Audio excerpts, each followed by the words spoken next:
Awal kisah, kenalin dulu, namaku Cynthia, umur 26 tahun, dan belum berumah tangga. Profesiku seorang dokter di sebuah rumah sakit. Sebagai dokter, khususnya yang bertugas di unit IGD, sebenarnya mentalku sudah terlatih untuk menghadapi berbagai kondisi darurat pasien. Musababnya, selain karena tugas dan tanggung jawab, juga karena aku gak bisa memilih-milih pasien yang datang. Siapa dan bagaimanapun kondisinya, tetap saja harus aku tangani secara profesional. Begitu pula yang terjadi pada pasienku yang satu ini. Rega datang dengan luka dengan darah yang mengucur di tangannya. Rega itu menden pecerku, yang setahun ini putus. Ia pecer pertamaku, sejak kami sama-sama masih di kelas 3 SMA. Hampir 7 tahun kami pekran, suka dan duka telah kami jalani. Hanya masalah cemburu saja pada akhirnya kami gagal di tengah jalan. Jujur, aku masih belum move on dari dia. Mungkin demikian juga dia juga masih menanggung rasa yang tak mudah untuk dilupakan. Buktinya, tuduhanku kalau ia bermain petak umpet di belakangku, belum juga terbukti kebenarannya. Nah, kembali lagi ke cerita awal. Meski aku sudah berusaha seprofesional mungkin tiap menangani masalah, tapi tetap saja aku dibuat kaget saat melihat Rega yang datang. Sebab di mataku Rega termasuk pria tangguh yang tidak akan pernah terluka. Apalagi mengeluh. Begitu pikirku. Tapi setelah mataku melihat kondisi ini, barulah aku sadar, kalau Rega juga hanya manusia biasa, yang bisa terluka, dan bisa pula sakit fisik dan jiwanya. Gimana dok? Kebetulan banget kan? Rega berkata santai sambil menyunggingkan senyumnya, berharap aku akan merespon dengan sesuatu yang bisa menggugah jiwaku lagi, mengingatkan lagi masa lalu, saat masih bersama dalam membagi rasa. Tapi lagi-lagi, aku berusaha menghindar. Aku memilih diam dan tidak menanggapi perkataannya. Bahkan buru-buru mengalihkan pandanganku, menghindari tatapan Rega dan fokus pada luka yang harus segera aku tangani. Sikapku dingin dan terkesan cuek layaknya orang yang marahan dan belum ada tanda-tanda perdamaian. Tapi jujur, sebenarnya aku bukan orang yang begitu-begitu amat. Aku hanya merasa ada sesuatu yang aneh setiap tatapan mata bertemu. Entah karena apa, katanya udah putus, tapi masih saja ada rasa yang tak mudah aku tinggalkan, dan aku yakin, meski sikapku begitu cuek, tapi kujamin 100% Rega telah paham dengan semua sifat dan karakterku. Justru, aku sendiri yang tidak paham. Mengapa jantungku selalu tak terkendali, mendadak nervous, bahkan aku sempat merona wajahku lantaran malu. Sungguh aku tak mau itu terjadi sekarang. Lebih tepatnya, saat aku sedang bekerja dan menangani pasien. Gimana kamu bisa terluka? Ini lumayan dalam, panjang juga.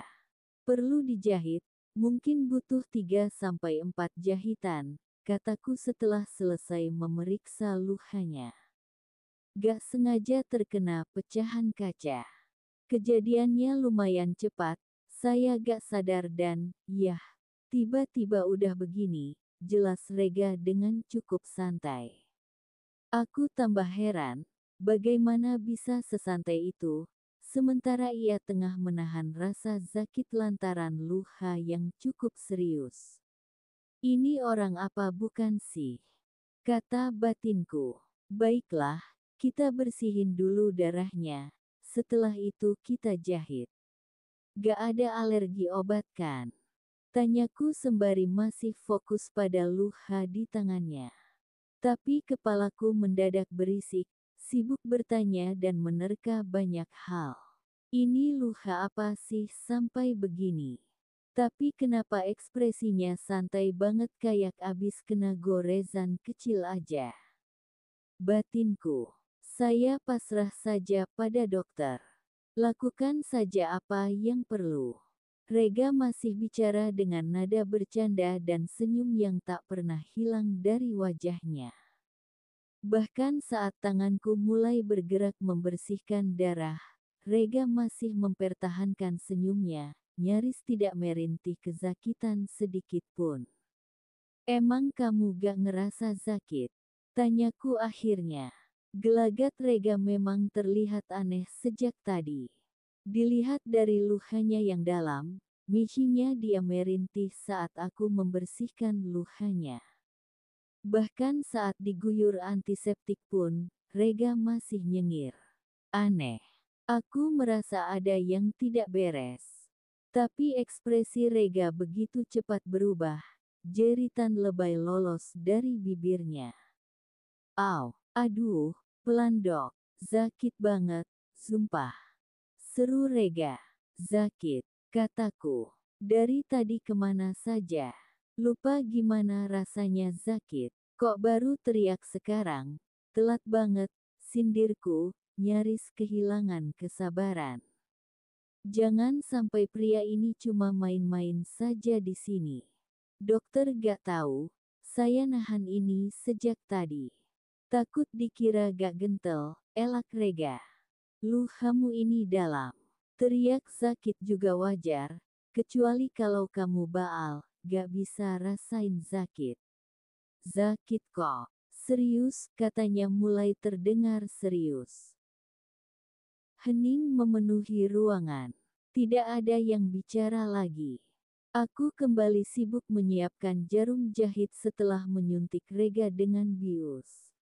Sementara Rega, tentu saja tidak mau melewatkan momen menatap wajah seriusku. Mataku saja sampai melotot. Wajah seriusku benar-benar sudah sukses memikatnya. Rega sampai tak bisa menahan pikirannya untuk membayangkan banyak hal. Kalau luka sekecil ini saja dirawat luar biasa seperti ini, berapa bahagianya aku kalau yang dirawat luka hatiku yang teramat dalam. Begitu ucap Rega tiba-tiba. Ah, di sini bukan tempat untuk bicara masalah itu, apalagi aku sudah melupakan masa lalu yang buruk itu. Jawabku begitu ketus dan langsung menohok. Tapi jujur, dari dalam hatiku muncul debaran hebat, bahwa aku Madih sangat mencintainya, masih begitu kuat keinginan untuk terus bersamanya. Kenapa liatin terus? Ada yang anehkah? Tanyaku, tanpa mengalihkan pandangan dari luka yang sedang kutangani. Tapi tatapan Rega mirip laser, terus-menerus membidik ke arahku. Rega gak jawab, ia hanya mengedikkan bahunya. Heran aja, kamu kelihatan tenang banget di situasi seperti ini. Kataku dengan mendongak, menatapnya sekilas dengan alis terangkat.